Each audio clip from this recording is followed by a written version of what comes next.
વર્ણિવેશરમણીય દર્શનમ મંદહાસરુચિરાનનામ ભુજમ પૂજિતમ સુરુ નરોત્તમૈર્મુદા ધર્મનંદનમહં વિચિંતયે અસતો માં ષડગમય તમસો માં જ્યોતિર્ગમય મૃત્યુર્મા અમૃતમ ગમય ઓમ શાંતિ શાંતિ શાંતિ. અસ્મદ્ગુરુ સમારંભામ નાથ યામૂન મધ્યમામ લક્ષ્મી વલ્લભ પર્યંતામ વંદે ગુરુ પરંપરા. આજની જ્ઞાન સભાની અંદર પધારનારા બધા જ ભગવદ ભક્તોને વેદાંતાચાર્ય, પુરાણ ઇતિહાસાચાર્ય અને ફિલોસોફી શાસ્ત્રી રાકેશભાઈના હેતપૂર્વક જય સ્વામિનારાયણ. ભક્તો, વિશિષ્ટાદ્વૈત મતના ક્રમિક પ્રવચનની અંદર ગયા વખતના વિશિષ્ટાદ્વૈત મતના પ્રવચનની અંદર આપણે બધા રામાનુજાચાર્યજીએ પ્રતિપાદન કરેલો વિશિષ્ટાદ્વૈત મત છે એ જ મત સ્વામિનારાયણ સંપ્રદાયના વિદ્વાનોને અક્ષરે અક્ષર માન્ય છે એ સંબંધમાં આપણે વાત શ્રવણ કરતા હતા.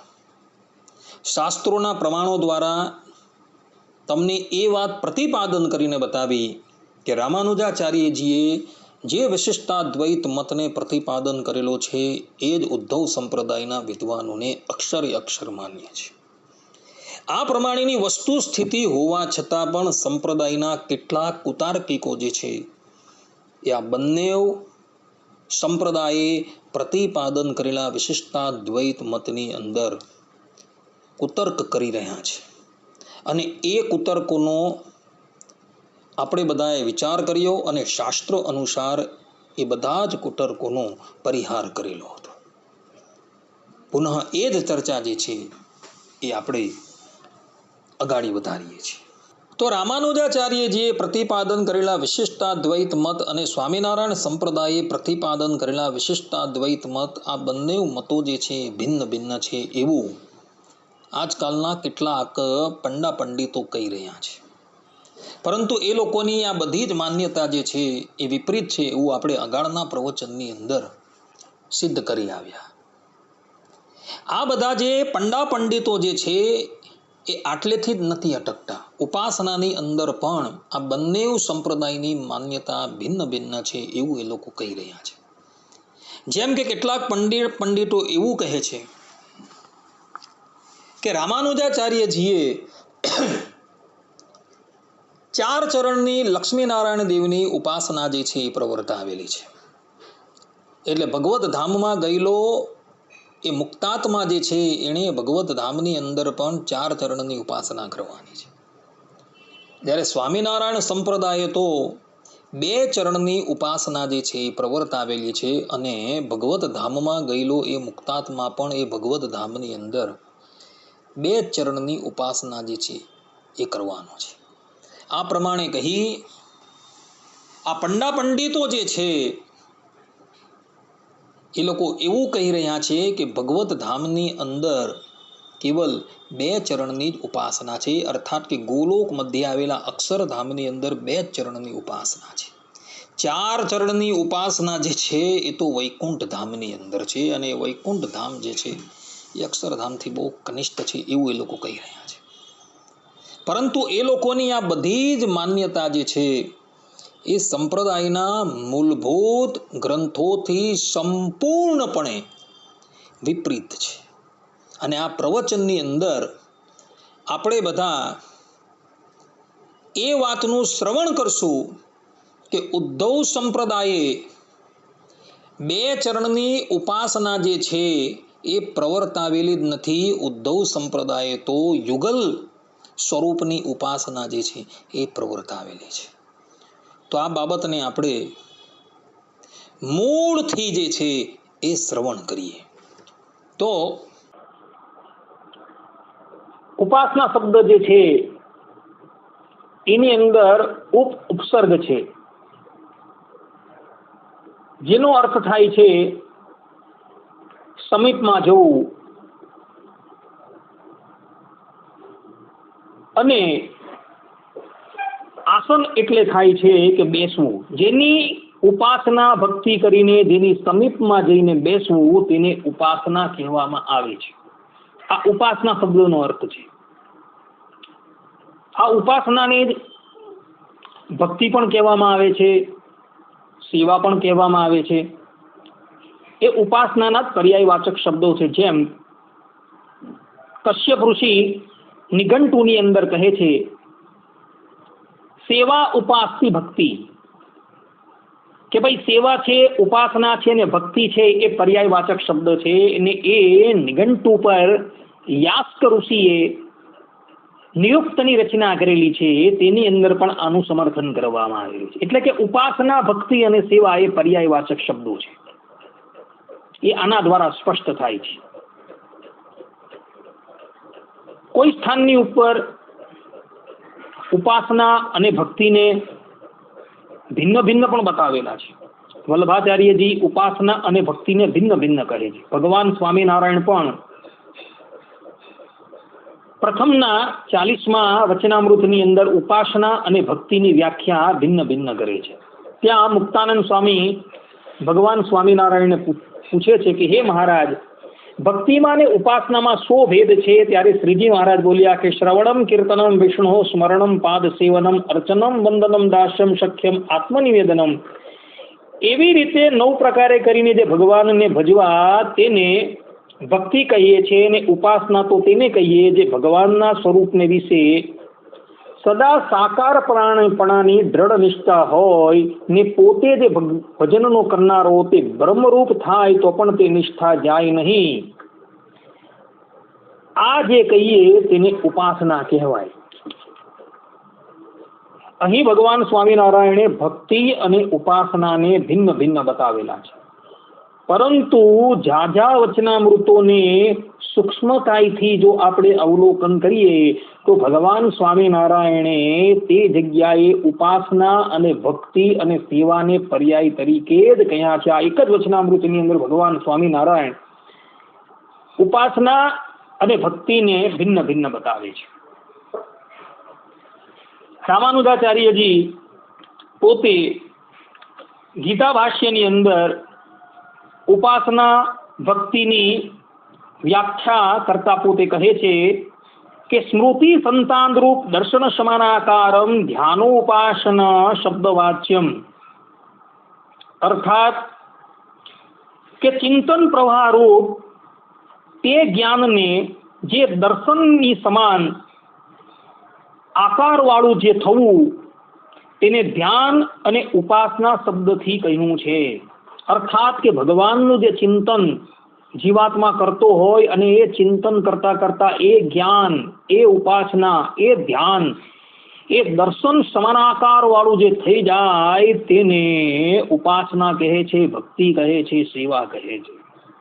આ રીતે ઉપાસના શબ્દની વ્યાખ્યા રામાનુજાચાર્યજીએ પોતે શ્રીમદ ભગવદ્ ગીતાના 7મા અધ્યાયના ઉपोદઘાટની અંદર કરેલી છે. એટલે આના પરથી એ સ્પષ્ટ થઈ જાય છે કે ઉપાસના શબ્દોનો અર્થ જે છે એ ભક્તિ છે, ધ્યાન છે, જ્ઞાન છે એ થાય છે. ભગવાન વેદવ્યાસજી પણ બ્રહ્મસૂત્રના 4th અધ્યાયની અંદર સ્પષ્ટ રૂપે ધ્યાનાચ એના દ્વારા ભગવાનની ભક્તિને ધ્યાન તરીકે કહે છે કે ભગવાનના સ્વરૂપના અવિચ્છિન્ન તેલ ધારાવત જે વૃત્તિ રાખવી તેને જ ભક્તિ અને ધ્યાન કહેવાય. એવું ધ્યાનાચ આ સૂત્રના વ્યાખ્યાની અંદર રામાનુજાચાર્ય આદિ જગદગુરુ શંકરાચાર્ય પણ આ જ રીતે કહે છે. એટલે ભક્તિ શબ્દોનો અર્થ થાય છે ધ્યાન, ઉપાસના, જ્ઞાન, સેવા. આ બધા ભક્તિ તરીકે જ કહેવાયા છે. ભગવાન સ્વામિનારાયણે વચનામૃતની અંદર પ્રથમના 40મા વચનામૃતની અંદર ઉપાસના અને ભક્તિની અંદર સૂક્ષ્મ ભેદ બતાવેલો છે કે ભક્તિ એટલે શ્રવણ આદિ જે 9 પ્રકારની ભક્તિ, અને ઉપાસના એટલે કે ભાઈ સાકાર કે નિરાકાર એ ભગવાનને જાણવા તેને ઉપાસના કહેવાય છે. આવી વ્યાખ્યા ભગવાન સ્વામિનારાયણે કરેલી છે. કેટલાક લોકો એવું કહે છે કે ભગવાનના અક્ષરધામની અંદર 4 ચરણની ઉપાસના નથી, ત્યાં તો 2 જ ચરણની ઉપાસના છે. એટલે કે પરમ બ્રહ્મ પરમાત્મા ભગવાન સ્વામિનારાયણ જ ત્યાં ઉપાસના કરવા યોગ્ય છે, બીજા કોઈ ઉપાસના કરવા યોગ્ય નથી, આવું એ લોકો કહી રહ્યા છે. ને આને માટે એ લોકો કોઈ પ્રમાણ નથી આપતા. એ લોકો પાસે પ્રમાણ જે છે એ કેવલ ને કેવલ કપોળ કલ્પિત પોતાની મનમુખી વાતોના છે, બીજા કોઈ મૂળ સંપ્રદાયના ગ્રંથોના પ્રમાણ છે જ નહીં. તે લોકોનું કહેવું એવું છે કે અક્ષરધામની અંદર 2 ચરણની ઉપાસના છે, ત્યાં 4 ચરણની ઉપાસના નથી. 4 ચરણની ઉપાસના તો ગોલોકધામ અને વૈકુંઠ ધામની અંદર છે. આવી એ લોકો પ્રતિજ્ઞા કરે છે. અને આ પ્રતિજ્ઞા સિદ્ધ કરવા માટે કોઈ હેતુ બતાવતા નથી કે કોઈ નિશ્ચિત સાધ્યવાન જે દ્રષ્ટાંત કહેવાય છે એ દ્રષ્ટાંત પણ બતાવતા નથી. કેવલ ને કેવલ મનમુખી તરંગો દ્વારા આ વાત એ લોકો કહી રહ્યા છે. પરંતુ ઉદ્ધવ સંપ્રદાયના ગ્રંથોનું સૂક્ષ્મતાથી જો અવલોકન કરવામાં આવે તો ત્યાં સ્પષ્ટ રૂપે લખેલું છે કે અક્ષરધામની અંદર 4 ચરણની ઉપાસના નથી, ત્યાં તો યુગલ ઉપાસના છે. જેમ કે શિક્ષાપત્રી જે ભગવાન સ્વામિનારાયણે લખેલી છે અને એના પર ભગવાન સ્વામિનારાયણની આજ્ઞાથી સતાનંદ સ્વામીએ અર્થદીપિકા નામની ટીકા લખેલી છે. તેમાં કૃષ્ણમ દીક્ષા ગુરુહો પ્રાપ્તિ આ 41મા શ્લોકની વ્યાખ્યા કરતા સતાનંદ સ્વામી પોતે લખે છે, નનુ માલાદ્વય ધારણે કો હેતુઃ ઇતિ ચેત શ્રી રાધા કૃષ્ણાખ્ય યુગલ સ્વરૂપ ઉપાસન તત્વ સૂચનાર્થમ ઇત્યવગમ્યતામ. અર્થાત કોઈ કહેશે કે કંઠમાં બેવડી માળા કંઠી પહેરવાનું કેમ કહ્યું છે, તો તેનો પ્રત્યુત્તર તો એમ છે કે શ્રી રાધા કૃષ્ણ નામે યુગલ સ્વરૂપની ઉપાસના આપણે કરીએ છીએ તેવું જણાવવા માટે બેવડી માળા એટલે કે કંઠી ધારણ કરીએ છીએ. અહીં સ્પષ્ટ રૂપે સતાનંદ સ્વામી કહે છે કે ઉપાસના જે છે એ યુગલ સ્વરૂપની ઉપાસના છે. અક્ષરધામનું વર્ણન ભગવાન સ્વામિનારાયણે સત્સંગી જીવનના 3ય પ્રકરણના 41મા અધ્યાયની અંદર કરેલું છે. તથા એ જ અક્ષરધામનું વર્ણન ભગવાન વેદવ્યાસજી સ્કંદ પુરાણના વૈષ્ણવ ખંડની અંદર આવેલા વાસુદેવ મહાત્મયની અંદર 15, 16, 17 ને 18મા અધ્યાયની અંદર એ જ અક્ષરધામનું વર્ણન કરે છે. તથા એ જ વર્ણન નિષ્કુળાનંદ સ્વામી ભક્ત ચિંતામણી 159મા પ્રકરણમાં કરે છે.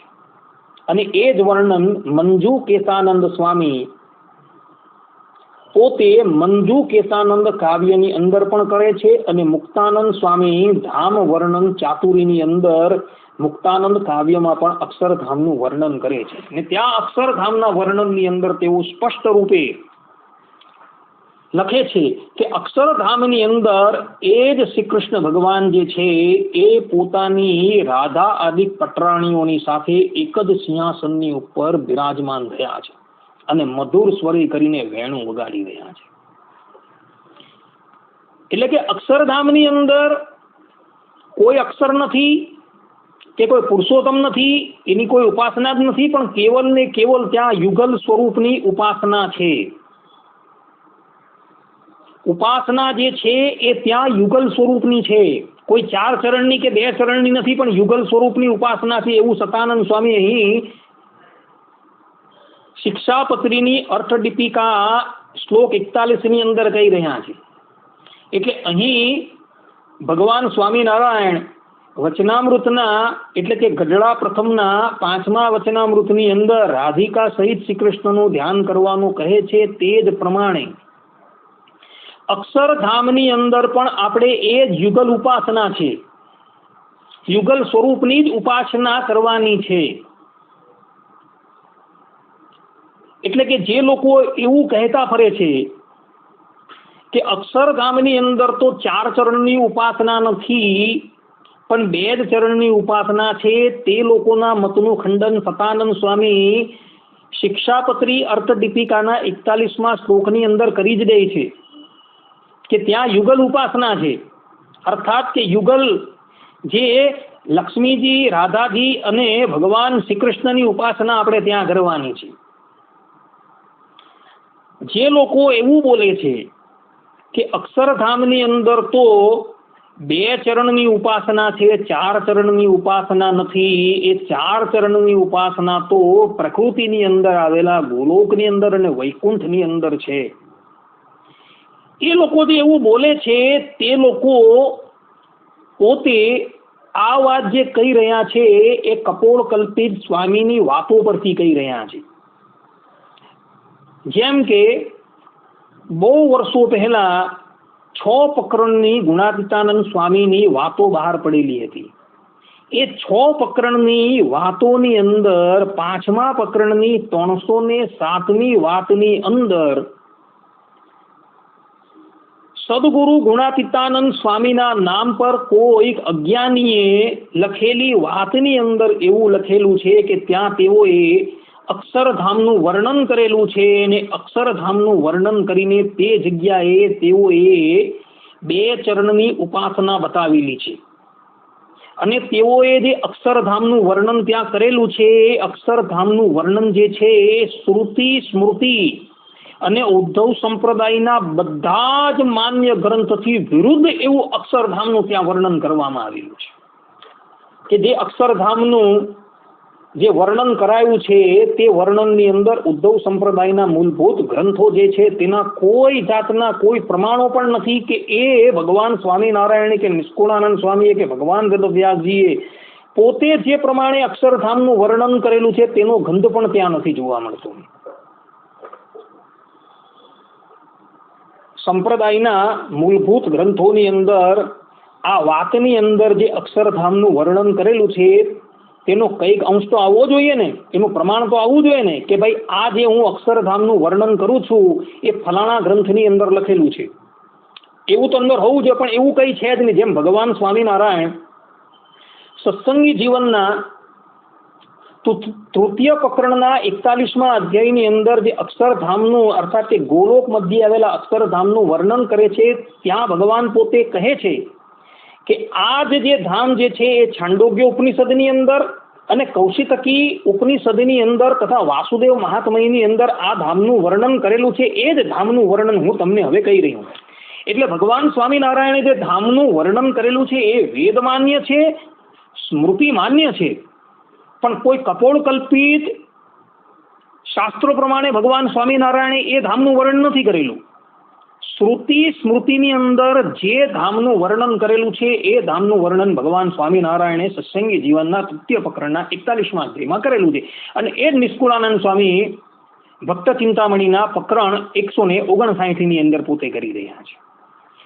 એટલે કે ઉદ્ધવ સંપ્રદાયના આશ્રિતો જે ગોલોક મધ્ય આવેલા અક્ષરધામની અંદર જવાના છે એ શ્રુતિ સ્મૃતિ માન્ય ધામ છે. પરંતુ સદગુરુ ગુણાતીતાનંદ સ્વામીની વાતોની અંદર 6 પ્રકરણની વાતોમાં 5મા પ્રકરણની વાત નંબર 307ની અંદર જે ધામની વાત કરવામાં આવી છે એ ધામનું વર્ણન તો નથી ઉદ્ધવ સંપ્રદાયના માન્ય ગ્રંથની અંદર, નથી કોઈ પુરાણોની અંદર કે નથી કોઈ વેદોની અંદર. એ ધામનું વર્ણન જે છે કેવલ ને કેવલ પોતાની કપોળ કલ્પિત દુર્બુદ્ધિ માન્યતા પ્રમાણે કરવામાં આવેલું છે. અને ત્યાં સ્પષ્ટ રૂપે લખેલું છે કે ત્યાં 2 ચરણની ઉપાસના છે. જ્યારે ઉદ્ધવ સંપ્રદાયના માન્ય ગ્રંથ એવા શિક્ષાપત્રી અર્થદીપિકા ટીકાની અંદર 41મા શ્લોકની વ્યાખ્યાની અંદર તો સ્પષ્ટ રૂપે સતાનંદ સ્વામી અક્ષરધામની અંદર પોતે યુગલ સ્વરૂપની ઉપાસનાની વાત કરી રહ્યા છે કે ભાઈ ભગવાનના ધામની અંદર એ ભગવાનનું યુગલ સ્વરૂપ જે છે એ જ સેવવા યોગ્ય છે, સેવા કરવા યોગ્ય છે, ઉપાસના કરવા યોગ્ય છે. કેટલાક વ્યક્તિઓ એવું કહે છે કે ભાઈ આપણી તો સર્વોપરી ઉપાસના છે. તો એ લોકોને પૂછવાનું કે ભાઈ ઉપાસનાની અંદર તમે સર્વોપરી ઉપાસના ક્યાંથી લાવ્યા? ભગવાન સ્વામિનારાયણ જે પ્રમાણે પ્રથમના 40મા વચનામૃતની અંદર પોતે કહી રહ્યા છે કે ઉપાસના કોને કહેવાય કે ભગવાનને સાકાર જાણવા તેને ઉપાસના કહેવાય. ઉપાસનાનો અર્થ ભગવાન સ્વામિનારાયણે આ પ્રમાણે કરેલો છે. ત્યાં ભગવાન સ્વામિનારાયણ એવું નથી બોલ્યા કે ઉપાસના એટલે કે સર્વોપરીની ઉપાસના, એવું ભગવાન સ્વામિનારાયણ બોલતા જ નથી. સીધો અને સાદો સરળ રૂપે અર્થ કરેલો છે કે ઉપાસના એટલે હું, કે ભગવાનને સાકાર સમજવા એને ઉપાસના કહેવાય. આવું ભગવાન સ્પષ્ટ રૂપે બોલે છે. છતાં પણ આટલું સરળ રીતે ભગવાન બોલેલા છે, છતાં પણ પોતાની દુર્બુદ્ધિથી, પોતાની કપોળકલ્પિત વાતો પરથી એ લોકો એવું સિદ્ધ કરવા માંગે છે કે ઉપાસના એટલે કે સર્વોપરીની ઉપાસના. પરંતુ આ જે વાત જે છે તેને કોઈ સ્મૃતિ આદિકનું પ્રમાણ નથી મળતું. એ લોકો જે આ વાત કરી રહ્યા છે એ કેવલ ને કેવલ પોતાના પ્રાકૃત ગ્રંથો પરથી, એટલે કે સંપ્રદાયથી જે બહિર્મુખ થઈ ગયેલા લોકોએ જે ગ્રંથ બનાવેલા છે એના ગ્રંથોનું પ્રમાણ લઈને એ લોકો પોતાનો જે આ વાદ છે, પોતાનો આ જે મત છે એ સિદ્ધ કરવાનો પ્રયાસ કરે છે. પરંતુ આ વાત સંપૂર્ણપણે ગલત છે. ઉપાસનાનો અર્થ થાય છે ભગવાનને સાકાર સમજવા કે નિરાકાર સમજવા, એ ઉપાસના શબ્દોનો અર્થ છે. કેટલીક જગ્યાએ ઉપાસના ને જ ભક્તિ, એને જ સેવા અને એને જ જ્ઞાન કહેવાય છે. એ આપણે અગાડી જોઈ ગયા. પરંતુ સંપ્રદાયના એક જ ગ્રંથની અંદર એક જ સ્થાન પર, એટલે કે વચનામૃત, પ્રથમના 40મા વચનામૃતની અંદર જ ભગવાને ઉપાસના અને ભક્તિને ભિન્ન ભિન્ન બતાવેલા છે. બાકી બધી જ જગ્યાએ આપણે જોવા જઈએ તો ઉપાસનાને જ ભક્તિ કહી છે, એને જ જ્ઞાન કહ્યું છે અને એને જ સેવા કહી છે. તો આના દ્વારા એ સ્પષ્ટપણે પ્રતિપાદિત થઈ જાય છે કે ગોલોક મધ્યે આવેલા અક્ષરધામની અંદર ભગવાનની યુગલ સ્વરૂપની ઉપાસના છે. ત્યાં કોઈ 4 ચરણ કે 2 ચરણની ઉપાસના નથી, એવું સતાનંદ સ્વામી જ પોતે શિક્ષાપત્રી અર્થ દીપિકાના 41મા શ્લોકની અંદર કહી રહ્યા છે. આ કંઠી જે આપણે ધારણ કરીએ છીએ, તિલક ચાલ્લો આપણે જે કરીએ છીએ, એ યુગલ સ્વરૂપની ઉપાસનાનું જ પ્રતીક છે. એ જ ટીકાની અંદર સતાનંદ સ્વામી પોતે કહે છે કે બેવડી કંઠીને બદલે એકવડી કંઠી પણ ધારણ કરી શકાય. તેનો અર્થ શું છે? તો ભાઈ એક શ્રી કૃષ્ણની જ ઉપાસના છે અને રાધા આદિક શક્તિઓ જે છે એ શ્રી કૃષ્ણની અંદર લીન થયેલી હોવાથી એક કંઠી પણ આપણે ધારણ કરી શકાય. પરંતુ ઉદ્ધવ સંપ્રદાયની અંદર વૃદ્ધોનો જે વ્યવહાર જે કહેવામાં આવે એ હંમેશા પોતે બેવડી જ કંઠી ધારતો આવેલો છે. અને એક વચનામૃતની અંદર ભગવાન સ્વામિનારાયણના રૂપનું જ્યારે સંતો વર્ણન કરે છે ત્યારે તેઓ પણ ત્યાં સ્પષ્ટ રૂપે લખે છે કે તે વખતે તુલસીની નવીન કંઠી ભગવાને ધારણ કરેલી હતી. અર્થાત કે ભગવાને પોતે પોતાના કંઠની અંદર બેવડી કંઠી ધારણ કરેલી હતી અને ભગવાન સ્વામિનારાયણના અંગે અંગનું માપ લઈને જે ગોપીનાથજી મહારાજનું સ્વરૂપ નિર્માણ થયું છે એ સ્વરૂપનું તમે સૂક્ષ્મતાથી દર્શન કરશો તો એની અંદર પણ નારાયણજીભાઈ સુતારે ભગવાન ગોપીનાથજી મહારાજના સ્વરૂપની અંદર તુલસીની કંઠી બેવડી કંડારેલી જોવા મળે છે. આના દ્વારા ભગવાન સ્વામિનારાયણ પણ એ જ પ્રતિપાદન કરે છે કે યુગલ સ્વરૂપની ઉપાસના છે. જે પણ વ્યક્તિએ ગોલોક મધ્યે આવેલા અક્ષરધામની અંદર જો આવવું હોય તો ત્યાં તો યુગલ સ્વરૂપની જ ઉપાસના છે ને ત્યાં ભગવાન સ્વામિનારાયણ પોતાની રાધા આદિક પત્નીઓની સાથે એક સિંહાસનની ઉપર બિરાજમાન છે ને મધુર સ્વરે કરીને વેણું વગાડે છે. વેણુનાદ સાંભળવું હોય તો ત્યાં પધારવું. અન્યથા શ્રુતિ અને સ્મૃતિથી વિરુદ્ધ એવું કપોળ કલ્પિત જે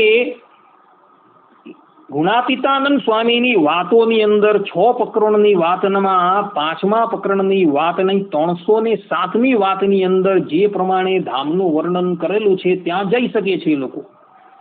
જે ધામનું કોઈ અસ્તિત્વ જ નથી, કેવળ ને કેવલ પોતાની દુર્બુદ્ધિથી, મનોકલ્પિત બુદ્ધિથી એ ધામનું વર્ણન કરવામાં આવેલું છે. જે લોકો એવું કહેતા હોય કે અક્ષરધામની અંદર તો 2 ચરણની જ ઉપાસના છે, તો તે લોકો જે છે એ કપોળ કલ્પિત જે ધામ છે એની અંદર જઈ શકે છે. જો ભગવાન સ્વામિનારાયણે પ્રતિપાદન કરેલા ગોલોક મધ્યે આવેલા અક્ષરધામની અંદર આવવું હોય તો ત્યાં તો યુગલચરણની જ ઉપાસના છે. અને ભગવાન સ્વામિનારાયણનો ઉપાસક જે છે એ શિક્ષાપત્રીના 121માં શ્લોકમાં કહ્યા અનુસાર દેહ ત્યાગ કરીને ગોલોક મધ્યે આવેલા અક્ષરધામની અંદર જ જવાનું છે. અને ત્યાં જઈ એણે યુગલચરણની જ ઉપાસના કરવાની છે. પરંતુ જેઓ બંડપંથીઓ છે, જેઓએ પોતાનું શ્રુતિ વિરુદ્ધ કપોળ કલ્પિત ધામ બનાવી લીધેલું છે, એ લોકો ભલે એવા કપોળ કલ્પિત ધામની અંદર જાય એનો કોઈ વાંધો નથી. પરંતુ જે સ્વામિનારાયણ સંપ્રદાયનો છે અને ભગવાન સ્વામિનારાયણે જે ધામનું પ્રતિપાદન કરેલું છે એ ધામની અંદર આવવું હોય તો ત્યાં તો યુગલ સ્વરૂપની જ ઉપાસના કરવાની છે, યુગલ ચરણની જ ઉપાસના કરવાની છે. એટલે જે લોકો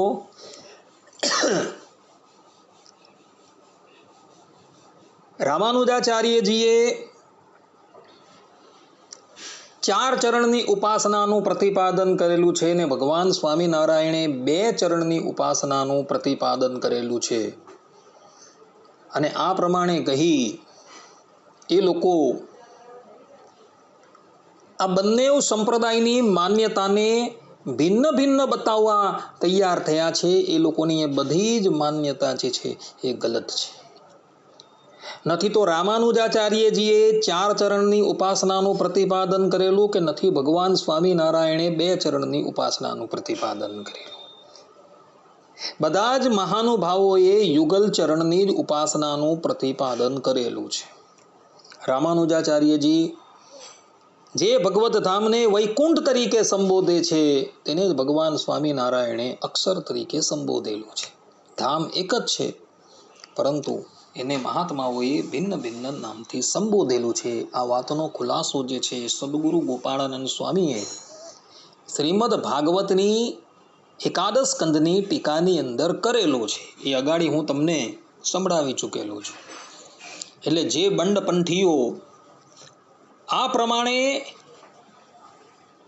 4 ચરણની ઉપાસના અને 2 ચરણની ઉપાસના કહીને આ બંને સંપ્રદાય વચ્ચે ભેદ બતાવવાનો પ્રયાસ કરી રહ્યા છે, એ લોકોની આ માન્યતા જે છે એ ગ્રહણ કરવા યોગ્ય નથી. કારણ કે એ લોકોની માન્યતા જે છે એ અસ્થાને છે, સંપૂર્ણ રીતે ઉદ્ધવ સંપ્રદાયના માન્ય પ્રબંધથી વિપરીત છે. એટલે એ ગ્રહણ કરવા યોગ્ય નથી. આ પ્રવચનની અંદર અમે એવું પ્રતિપાદન કરી દીધેલું છે કે ઉપાસના જે છે એ ઉપાસના તો યુગલ સ્વરૂપની છે. એટલે જે લોકો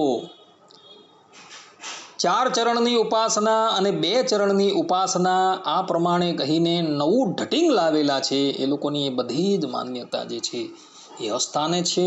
એ લોકોની એ બધી જ માન્યતા જે છે એ કપોળ કલ્પિત છે. આટલું કહીને હું મારા પ્રવચનને અહીં વિરામ આપું છું. સર્વે સંતુ નિરામયઃ, સર્વે સુખીનો ભવંતુ, સર્વે ભદ્રાણી પશ્યંતુ, મા કશ્ચિત દુઃખ ભાગ ભવેત. અસ્તુ. જય સ્વામિનારાયણ. હવે પછીના પ્રવચનની અંદર પણ આપણે આ જ વાતને ગાડી વધારશું. ત્યાં લગીન બધા જ ભગવત ભક્તોને હેતપૂર્વક જય સ્વામિનારાયણ.